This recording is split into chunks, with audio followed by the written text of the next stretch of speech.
So some accomplishments have been made, and North Reading is one of those accomplishments. That we have received $5 million of money for the Batchelder project as the first payment on that reimbursement, and we hope in the coming months to receive what will hopefully be over 50%, although that final percentage has not been determined at this point.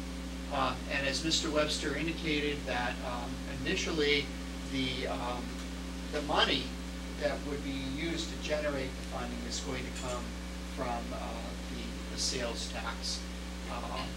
And there's a long wait list for projects, and that's going to put everyone into what's called a pipeline. And for those districts that can get into the pipeline sooner, then that means that you're going to be better off.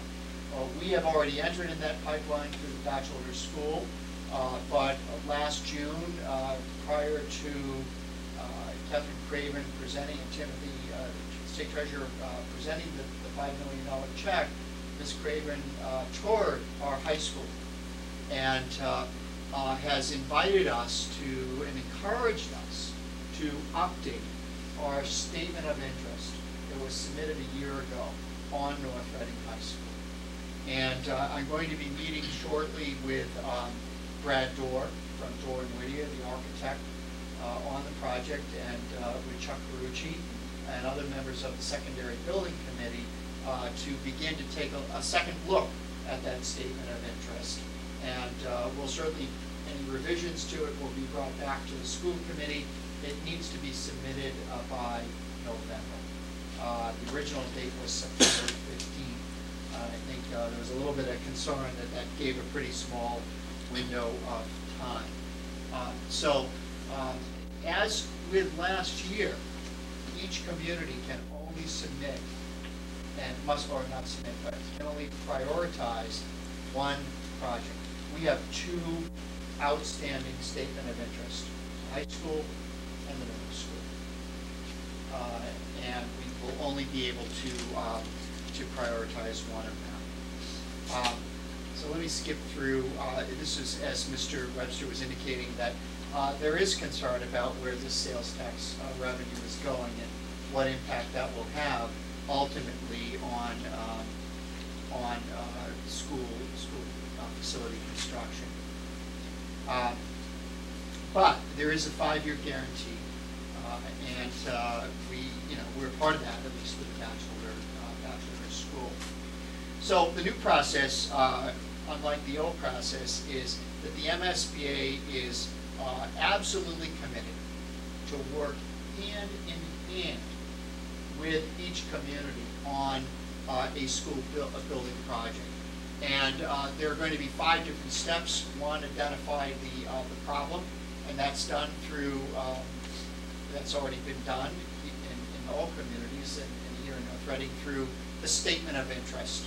I refer to the statement of interest is a document that identifies need along 8 different points, 8 different indicators. And we submitted our statement of interest actually well over a year ago. And this is what we will be updating. The second step is to validate the problem. MSBA has already completed a very thorough facility review. So that's already been documented. And the problems, any deficiencies have been validated by the MSBA. And I think with Catherine Craven coming out and asking to tour our high school is further validation. In fact, the comments that she made, both in terms of science labs and an art room and overall classroom spaces in the high school, certainly lend credence to this validation.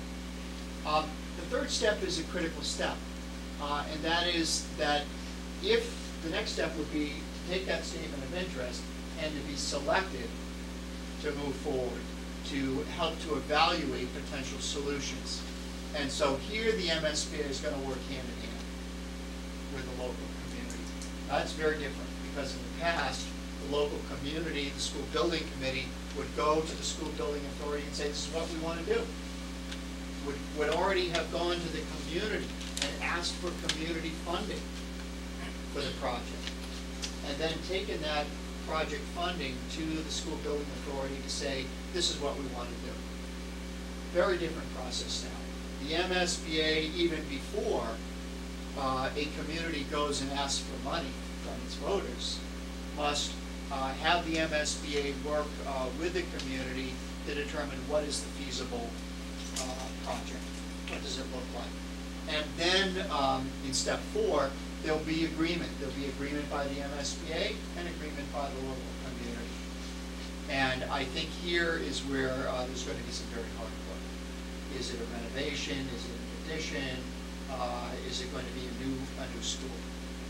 And then if there is agreement, then MSBA will then authorize payment for you to do a feasibility study and schematic design and so forth. So it's not until you get to that step 5 that you're actually ready to go back to the community, back to the voters, and ask for funding. So let me move forward here. This is really a summary of the statement of interest.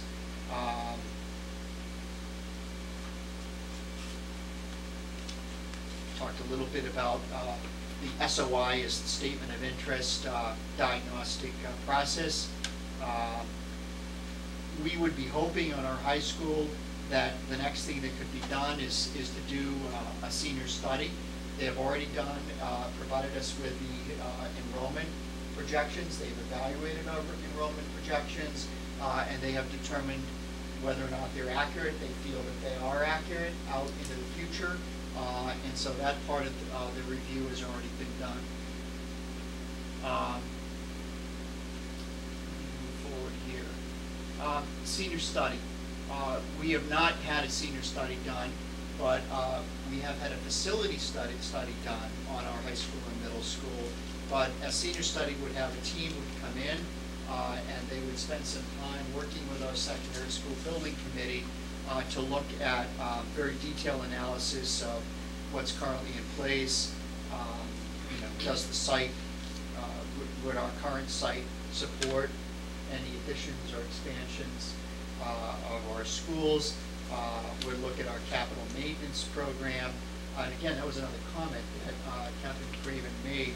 She was actually not just impressed, but really overwhelmed, I think, with the condition of our current physical building, both at the high school and the middle school, and was amazed to see and to learn that the high school built in 1958 with a renovation done in 88, 89 period, that the condition of that building as it currently sits is fairly substantial. And actually even more impressed with the actual physical construction and the maintenance of North Reading Middle School. She mentioned 2 specific things at the high school which are interesting. She couldn't believe that we still had the original lockers, and she was also shocked that there was not one spot of graffiti throughout the whole high school. In fact, she made a comment like, I don't think I've ever been in a high school where I haven't seen some level of graffiti somewhere. And Wayne Hardiker was there, and Wayne said, usually if there's any graffiti found within an hour, someone from my staff is on site cleaning the graffiti off. And she was shocked that at the cleanliness, and this was during the school year. It wasn't the summer. In June, early June. David, who paid for such a review? 2 senior architects? MSBA would do that. Oh, Right. Yes. it's an expensive. It is, and they feel that it's money well invested because it is going to take any bias out of the process because there would be this external review done. So as they look at it to decide whether or not they're going to allow you to go ahead and to do some kind of a project, they're obviously looking at building conditions, they're going to look at building capacity, they're going to look at the educational programs, what can be supported, what can't be supported, and they're going to look at structural deficiencies. particularly those deficiencies that have a risk to health and safety. And we know at our high school, a major issue deals with the septic system. The HVAC system is in need of a significant upgrade, as the plumbing and electrical work as well. And very little of that work, by the way, was done in the 88-89 renovation. There was some maintenance done to the heating ventilators here, but no major systems. There was no upgrade to the systems, no replacement of the septic system, which again, with a building built in 1958, I think that we've done, the building has served that 50-year window very, very well. And we're hearing about other schools, other high schools that are being torn down that was built in the 70s, which is kind of disappointing actually. But from our standpoint, I think our buildings have done really well. So those are the senior studies. The enrollment forecasting tool, again, we've already been through this and our enrollment has been validated, and I think there's really not a question about that. I've already been through over this in the past, but our hope is with our secondary school, if the high school becomes the priority, which that will leave that up to the school committee and the secondary schools building committee, that we would move forward to a feasibility invitation. Now, keeping in mind, we've already done feasibility studies. We've done 2 at the high school and middle school, but this feasibility study would again be funded by the MSBA, and their external architects and firm would be very much involved in doing that. So this slide just shows a summary of what happened this past year, and you can see that a number of feasibility invitations have happened in other communities, and some schools have been placed on hold. Communities have been placed on hold. For North Reading, our priority last year was the bachelor's school, and we received a $5 million check. So we were one of the first communities to go through the pipeline, and we're now looking to take our secondary schools through this process. Just kind of an important note here that just because a community is invited to participate in a feasibility study, that is not an approval of a project. In fact, you could go through a feasibility study and MSBA could say or conclude we're just not going to give you a priority. We're going to take another project into the pipeline and advance them. And that's why we're hoping that in North Reading, we'll be able to take one of our secondary projects and move them forward.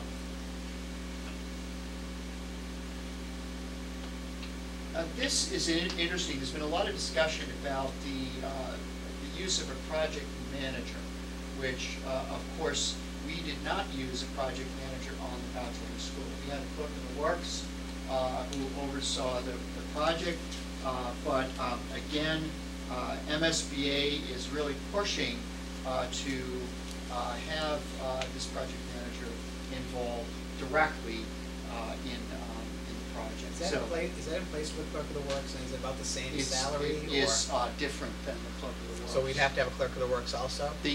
Yes, the way I understand it, the owners, the OPM or owner's project manager really is somebody who's on site even before the construction phase, is someone who works directly in the schematic design phase, who is really knowledgeable about design and can lead and serve as the liaison between the local community and MSBA on making sure that the design is meeting the specifications, so that you don't end up in a situation such as, say, Newton North.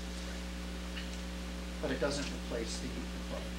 Clerk's function is really the construction phase. Yeah, managing work crews.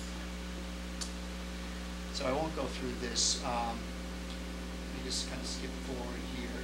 This is MSBA in terms of designer selection, is going to have a very strong oversight in terms of